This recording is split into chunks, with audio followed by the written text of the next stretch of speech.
Dans un livre d'entretien, Elie Wiesel et Georges Semprin partageaient leur expérience de la déportation.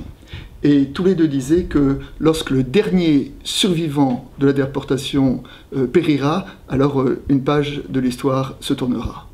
Simone Veil n'était pas la dernière survivante, mais probablement la plus connue de celles qui restent. En Israël ancien, quand il n'y avait pas d'idée de survie au-delà de la mort, les personnes défuntes restaient vivantes dans la mémoire de ceux qui les avaient connues. Si bien que lorsque mourait à son tour la dernière personne qui avait connu un ancêtre, d'une certaine façon, cet ancêtre connaissait une deuxième mort. Ce qui était dit des personnes à cette occasion-là, nous pouvons le dire de l'histoire aujourd'hui. Oui, avec le départ de cette dernière génération, c'est une page de l'histoire qui se tourne, et cette histoire nous impose, nous convoque, afin de regarder en face exactement cette page obscure du siècle dernier.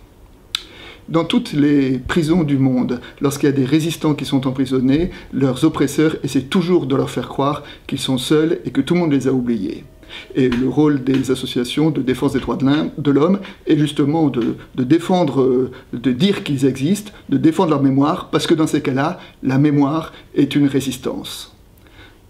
L'histoire nous le dit, le mal existe, et le mal absolu existe absolument. Et la culture ne protège pas face au mal, puisque la Shoah a eu lieu dans un pays de très haute civilisation européenne. Dans la Bible, le mal est évoqué à travers la symbolique diabolique, et la symbolique diabolique nous parle d'une certaine intelligence du mal. Donc face au mal, il ne faut pas négocier, mais apporter un interdit radical. Aujourd'hui, toutes les idéologies qui reposent sur une réécriture de l'histoire, sur le rejet d'une partie de la population ou sur la haine, ces idéologies-là sont illicites de la même façon qu'il est interdit de rouler à 200 à l'heure sur une autoroute.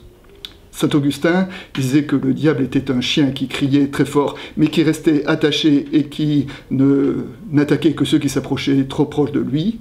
Eh bien, l'impératif que nous impose la mémoire, c'est de garder le chien solidement attaché.